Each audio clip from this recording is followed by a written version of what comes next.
from Music for All and presented by Yamaha.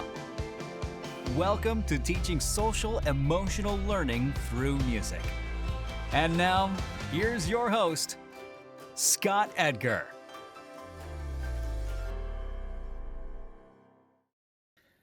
Hi, I'm Scott Edgar, and welcome to our next episode of Teaching Social and Emotional Learning Through Music. As a music teacher, one of the most terrifying words I think I could ever hear was chaos. Is there chaos in my space? And over my experiences, I started to learn that organized chaos that provided autonomy, chaos that provided ownership and empowerment for our students, was actually a really powerful tool. But it was something that I had to grow into, and I find that especially some of our younger teachers are really scared of chaos. Well, today we're going to try to break down that wall, and we have one of the leading experts in organized chaos with us today. Elizabeth, welcome to our show. Hi, thanks so much for having me. I'm excited to be here.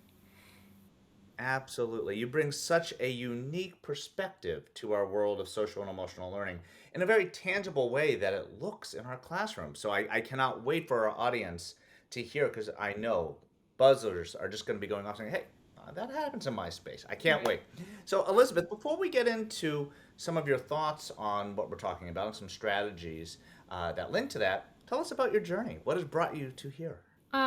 Well, a big part of my journey is my cultural upbringing. I am a U.S. passport holder, but I grew up primarily outside of the U.S. Was in the States until just before I was 2, and then moved to Japan. I lived there for about 15 years with a year in Edinburgh, Scotland, and Nashville, Tennessee, thrown in the middle for good measure. And then actually did my student teaching in Seoul, South Korea, and did my first 7 years of teaching there as well in the international school system. And then moved to the States, where I am currently in Connecticut, in my 8th year of teaching, and I've now been teaching here for, I believe, 10 years. So in a it's a Title I school in a more urban area of Connecticut.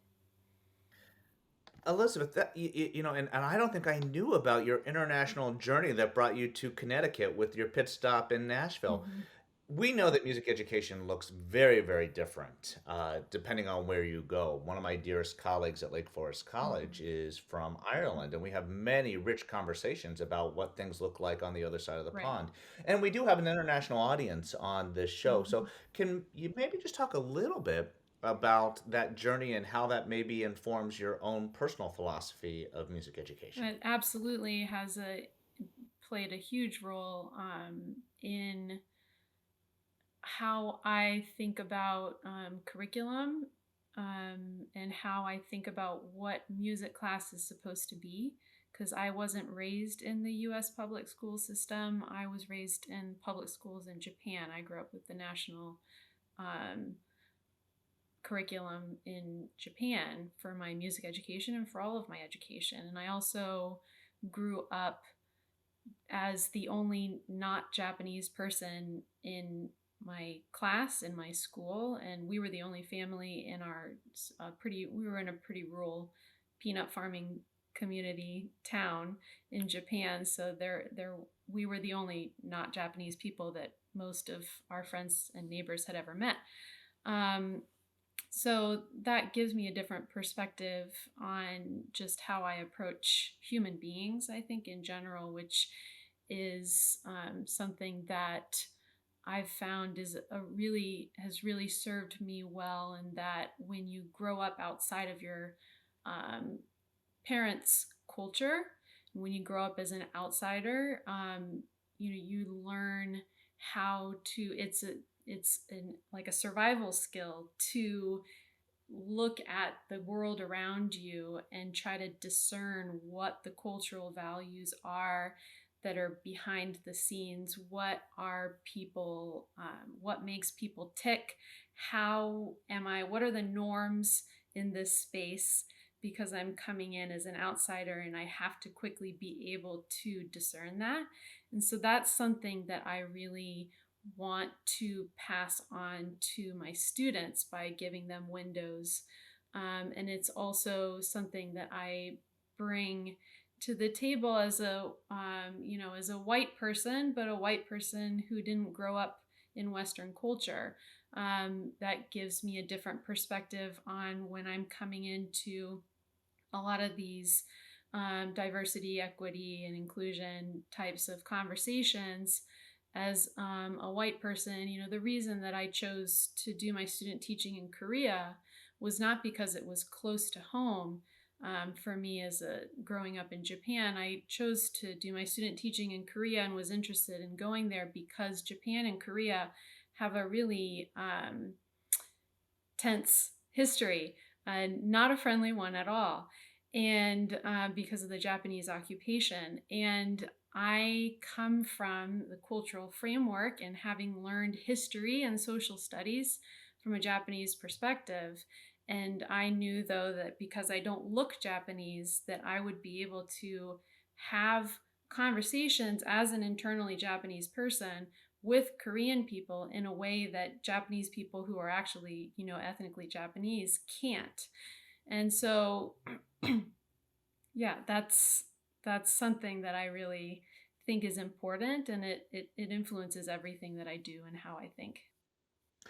And I'm fascinating, and I'm especially curious about how that influences how you teach music. But I have a small personal question. If you had to say, where's home now? Is home Connecticut? Is home Japan? If I say, where's home for you? Yeah, that's a hard question, and the question of where are you from? My answer is always, what do you mean? Hmm. Do you want to know where I was born, or where I've lived the longest in my life, or where I'm currently located?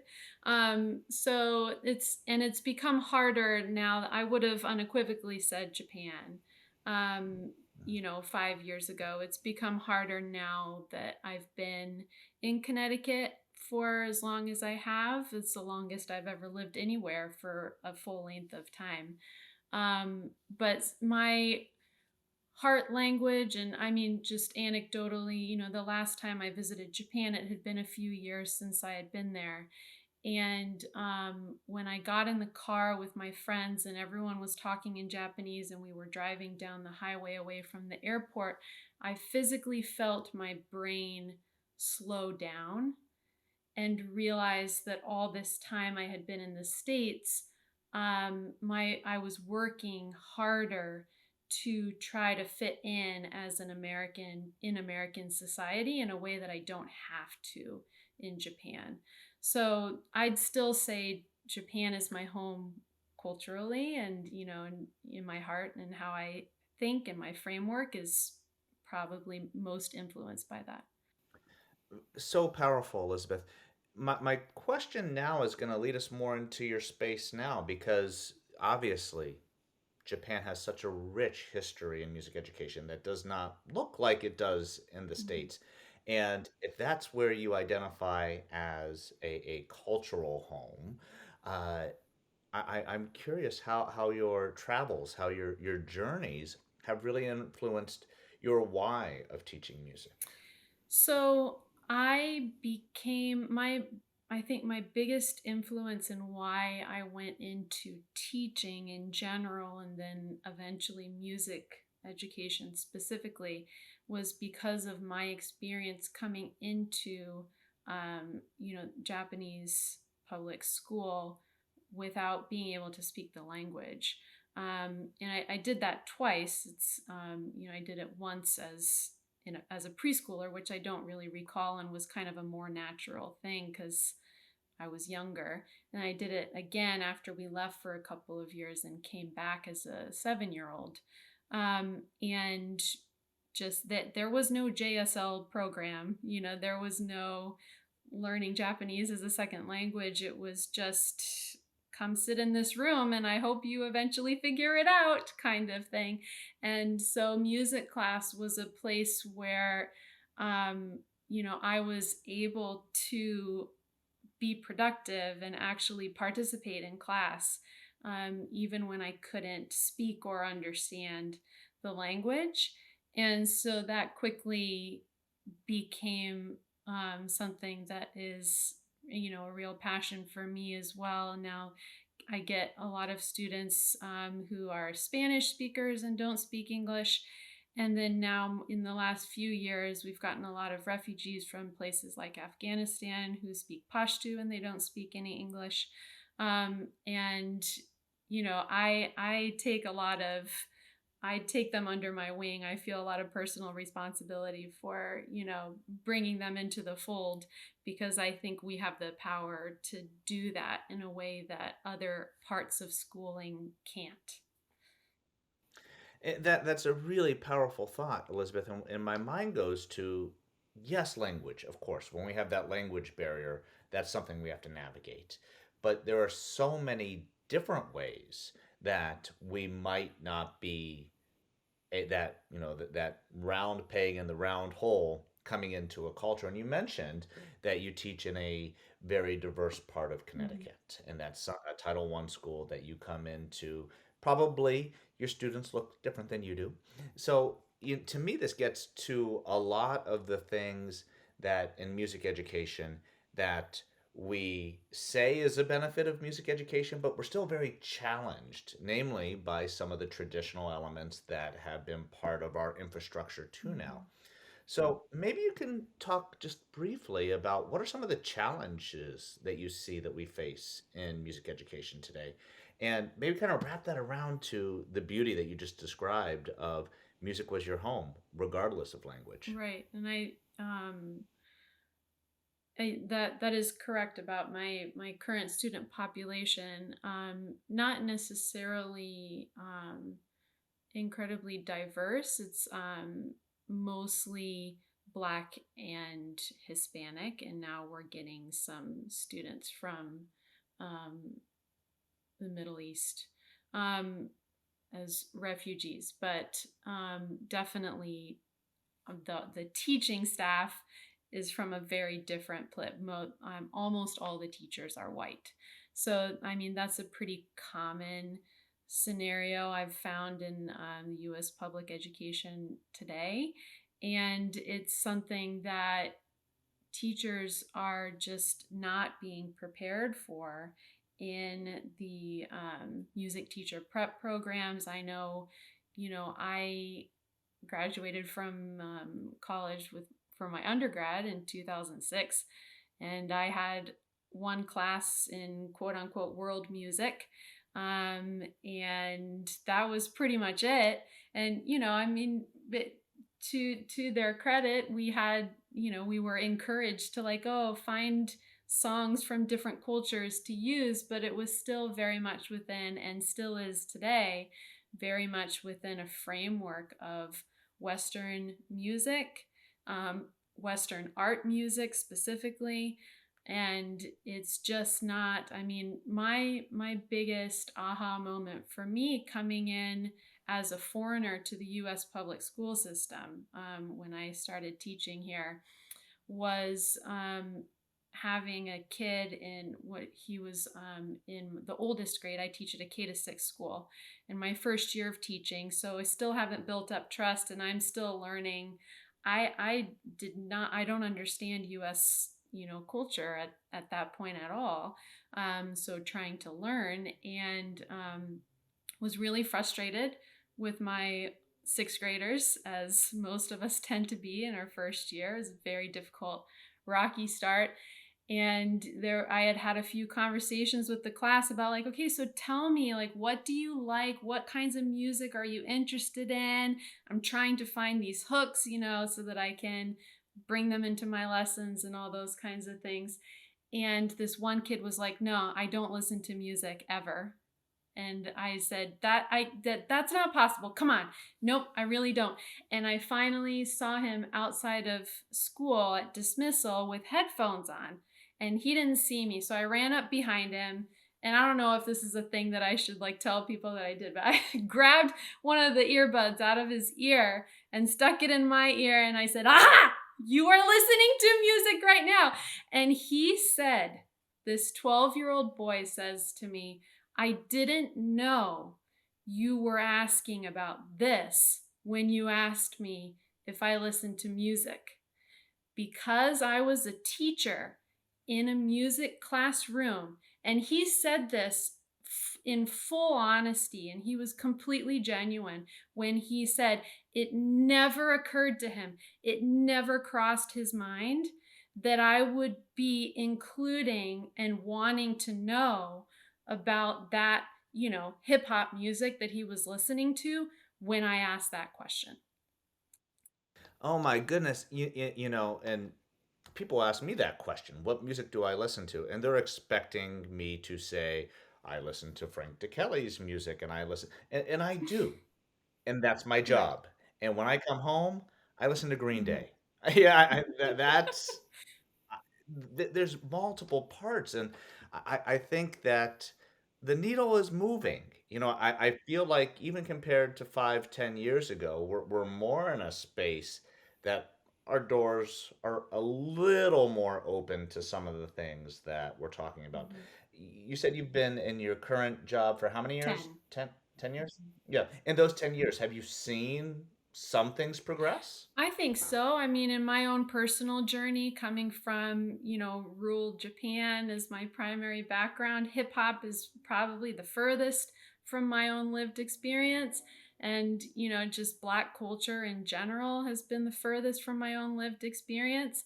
And I've learned a lot. I have, I've had to be really intentional about that. And I've seen other people in the online, music education community, who are eager to also, learn about hip hop and find ways to incorporate it. I also, see a lot of conversation around and more and more resources that are focused on making sure that we're, trying to incorporate music from non-Western cultures in a more culturally authentic way and those kinds of things.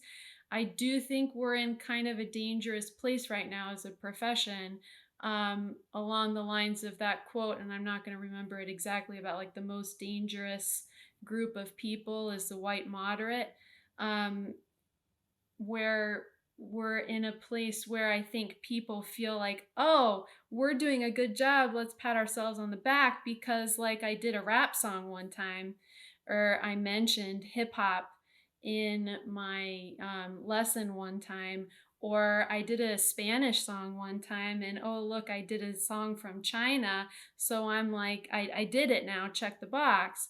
But we're still so very stuck. And I've learned so much in the last few years about the difference between me including, for example, hip hop music as a material, or even doing a unit on hip hop, versus actually weaving the pillars of hip hop music into the skills and concepts that I am aiming to teach in my scope and sequence of my curriculum. Like, I can't wait until the end of 6th grade and have this special topic. Like, if it's a special topic, then it's not, if you have a class on world music, it's not really part of the thing yet. So that's my sort of, yes, I'm encouraged by the conversation and by the effort and by the, we've made a lot of progress, but I'm also nervous about people being complacent and us getting stuck in a dangerous place that we don't want to be. Yeah, it's the conversation that we're having around tokenism and box checking, and oh yes, I programmed a piece by a woman composer. Now I've done my job, and we don't have it be part of our culture. Mm-hmm. And as you were speaking there, Elizabeth, especially talking about the tenets of hip hop and have that to be part of hip hop's not the culture that I've come from. Occasionally I will listen to it just casually, but I'm not an expert there. And when we're trying to embed something into our spaces where we're not the expert, that means that our students' role is Mm-hmm. amplified. And I think this is where so many people are starting to say, okay, but I'm the teacher. And this is where enter organized Mm, chaos comes yeah. in. Tell us a little bit about organized chaos. So, for me, the most people hear organized chaos and they assume that the organization is there to try to mitigate and contain the chaos, right? Like chaos is the problem. And I'm hoping to, people as parents, we throw that out as like a joke, right? Like, oh, well, oh, look, you have such a great life. Your house is so clean. Oh, it's just organized chaos. Ha ha ha. I'm barely hanging it together. I'm containing the chaos as much as I can. But for me, the organization fosters the right kind of chaos that I want to have. And you sort of alluded to that a little bit in the beginning. Um, but, chaos for me is the goal, not the thing I'm trying to eliminate. And that's something that it's hard as a new teacher. I remember having a very vivid nightmare my first year of teaching of a very specific second grade class that I had that was not like a difficult class or anything specifically, but just that for whatever reason in my dream there was a mutiny and they took over and they decided, no, we don't care what you say, we're going to do whatever we want. And all the kids are like, yeah. And I woke up in this panic. I still remember that, 15, 16 years later for my first year of teaching. That is like the nightmare scenario is like, what if they don't listen to me? And what if I lose control? And that's something that eventually, I think with experience it's easier to be able to know that ultimately, everyone will be safe, but it doesn't have to be this, sit and listen to the teacher and me being always in the position of power. And that's something I've learned also in my work with restorative practices is, to sit in the fact that, as a teacher, I'm automatically given power, a position of power. I don't have to assert that. The power already exists just inherently in my role as a teacher, and I think especially in elementary school. So I don't have to be, because that is something that we tend to do, is, to try to assert that power in order to try to have a firm grasp on control. And that ends up being negative because now you're taking away ownership, you're taking away agency, kids, it's going to lead to more problems when we're trying to have a death grip on control. Absolutely. Can you give us a couple of just tidbits of what organized chaos could look like in our spaces? Some examples? So there's like so much to say. For me, one of the best moments for me as a teacher in this past school year was this group of, so I had this group of sixth graders that just graduated who were, they absolutely gave me additional gray hairs when they were in K to third grade. And they were one of those, I was calling in my boss, my evaluator, to be like, can you please come and watch this class, because I do not know how to get through a lesson. They're so like up on each other's business, they can't stop talking, it's all like nothing I've tried is working here, I don't know what to do kind of group. And then the pandemic hit, and the chat box on Zoom was the best thing that ever happened to them, because all of a sudden, I'm teaching and they're all like, did you know that I'm from Puerto Rico? And did you know that I just got a, I mean, we've all experienced this kind of thing. Like they're able to like say these things to me. and I can continue the lesson, and I can kind of, I got good enough at being able to respond to whatever their things were. So they came back in from COVID, and it was actually amazing. And so as sixth graders, I was able to do things with them that I've never been able to do with a group of sixth graders before. In a lot of ways, it felt like, and I've had them since they were kindergartners, so that helps a lot too. But we did a unit on, I did a project where we talked a lot about different genres and what makes a song be in a genre, what are some of the characteristics and that kind of thing. And then we talked about how to do a remix, how to do an arrangement. And I set them loose in a way that I haven't been able to set a class loose before, where it was like, okay, you have to have at least two people in your group, and you're going to do this song, and I want you to, you know, remix it to a new genre. Go.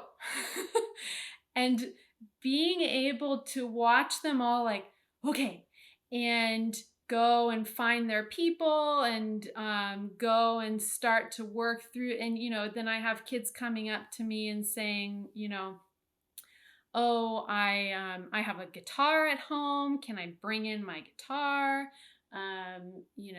Oh, I think I want to, like, get sturdy in it. I want to, like, I think for the genre we're doing, we need to have a dance part of it. Can we do that? And I'm like, sure, sure. Like, can you still tell that the song is the song? And can you identify the genre? Are you incorporating those characteristics?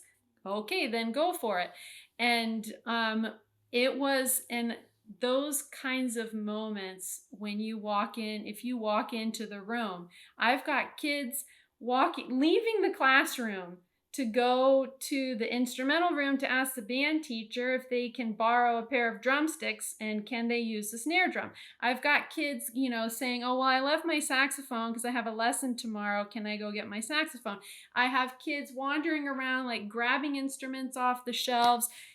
There's 6 different groups doing, one's trying to do hip hop, one is like a group of violinists over in the corner trying to work out harmony parts, and they're playing it like a classical version. It was complete and total chaos, and I was just standing there like, this is the actual best, this is the pinnacle of my career. So, but that took them feeling empowered to try things. It took them being able to be responsible, and me having a level of trust that they know how to appropriately handle all the instruments that are just sitting out there on the open shelving where they can access it, and me, giving them free rein and knowing that if they're not sure how to, handle an instrument without breaking it, that they'll ask for help, and that they know how to use these instruments, and that they will, that they can form their own groups. And if there's a disagreement, that they'll work through that, and, them having the confidence that they can do that as well.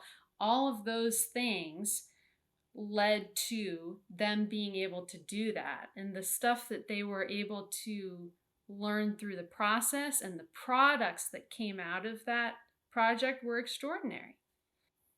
What I love about everything that you just said is the musical work that was being done was brilliant. This was advancing musical work. I think sometimes people say, well, if they're just off doing their own thing, how do we know that they're accomplishing things? When they have the ownership, when they're driving the train, not only are they achieving great musical outcomes, but it's in something that's going to be very organic and meaningful for Mm-hmm. them. That was so powerful. Thank you. So, I mean, obviously, the show is called Teaching Social and Emotional Learning Through Yeah. Music. And we've been talking about organized chaos, but in my mind, I'm hearing SEL, SEL, SEL, SEL. So, we know that social and emotional learning has so many different definitions across our country and our individual practice. What does SEL mean to you within this construct of organized chaos? So for me, a lot of times when I hear teachers throw out the word SEL, I recoil a little bit. It's for me, and so many, for example, in Facebook groups, when people say, I want to do more SEL, who has ideas on lessons I can do? Which the question itself I find problematic in that situation. But because the answers are always, oh, I have this one lesson that I did. Oh, I have this song about this thing. Oh, here's this book about this thing.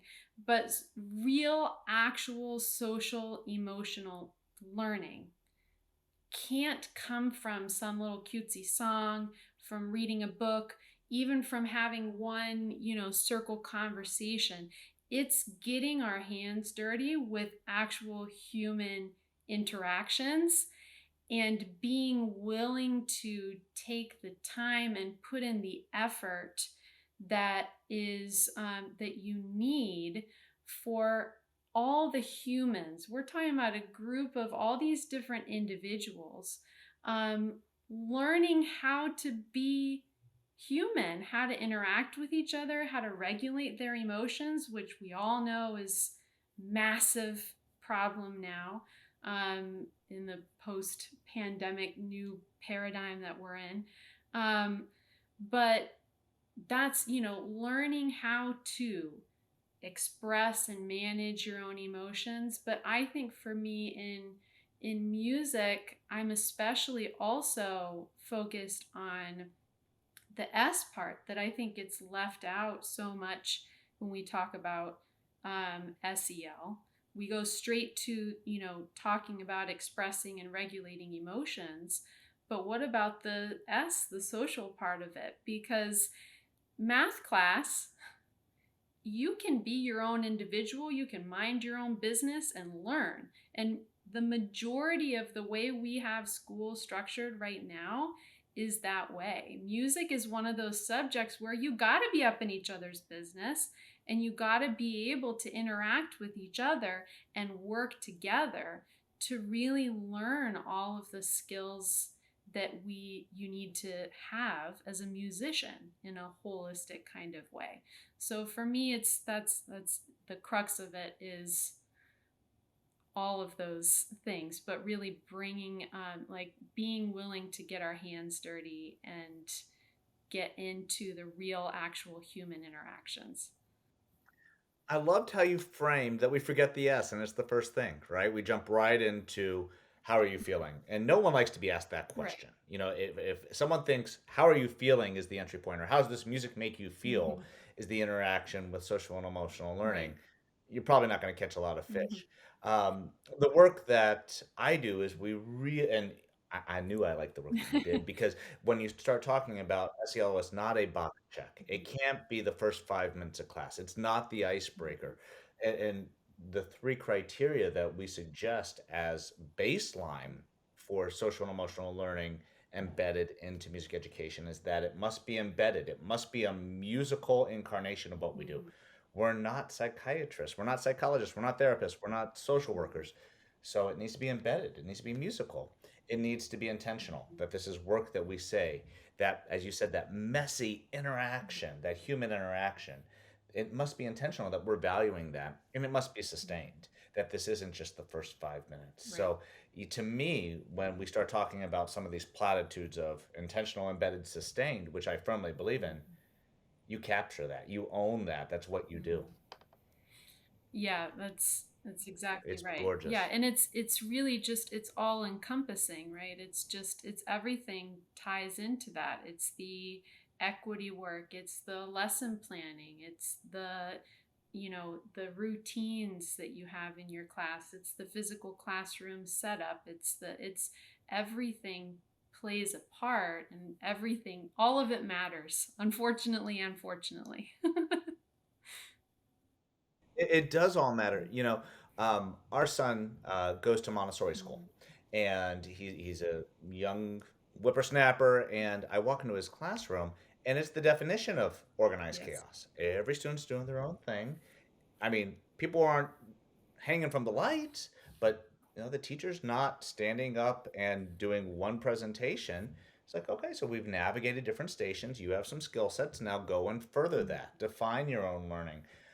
And so many of the tenets that I'm hearing that you speak to really resonate with that Montessorian philosophy. Mhm. Yeah, absolutely. And I Is that intentional, or is that part of your background possibly? no, I definitely when I've learned about Montessori, I've enjoyed it. I don't have any direct personal experience with it or training or anything like that, but I do, resonate with that. At the same time, you know, I um for example, I do centers here and there, and obviously I do, like I've shared in that one example, I do composition projects and things like that where kids are working independently. The reality of elementary music education in the US public school system is we have very little time to communicate a lot of things if we want to get to where we're trying to go. So there is also, again, in contrast to a lot of, math class and reading class, it is a lot of whole group instruction. And also because, again, back to the social part of the SEL, there is a lot of, ensemble work, and so it's whole class, it's everyone. So being able to do things together as a whole class.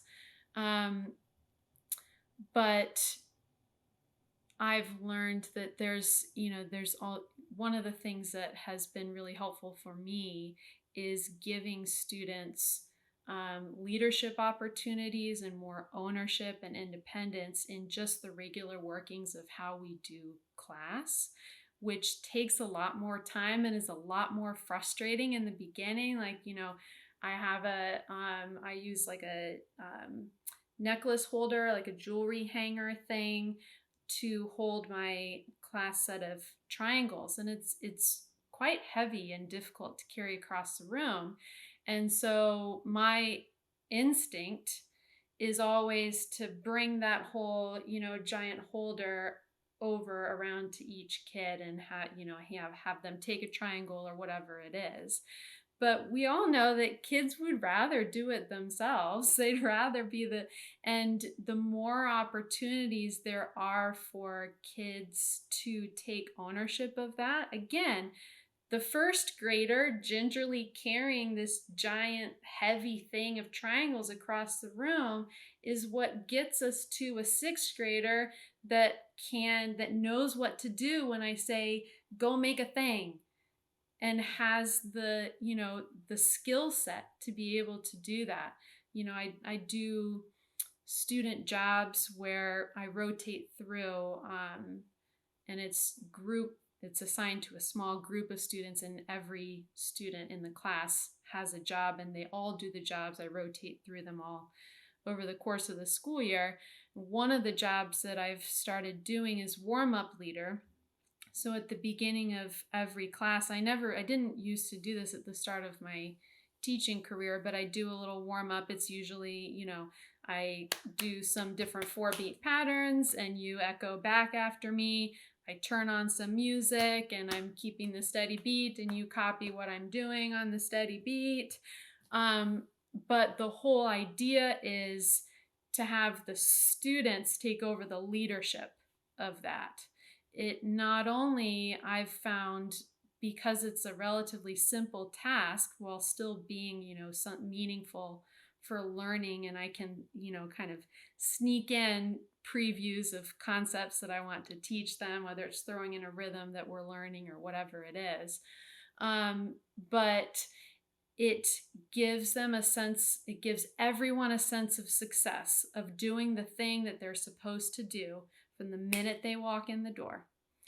It gives the students, it puts them physically at the front of the room leading an activity, takes me out of it completely, which is really important for me as a white teacher with primarily non-white students too, even from that perspective, but also in giving them, again, agency and ownership and belonging in what we're doing.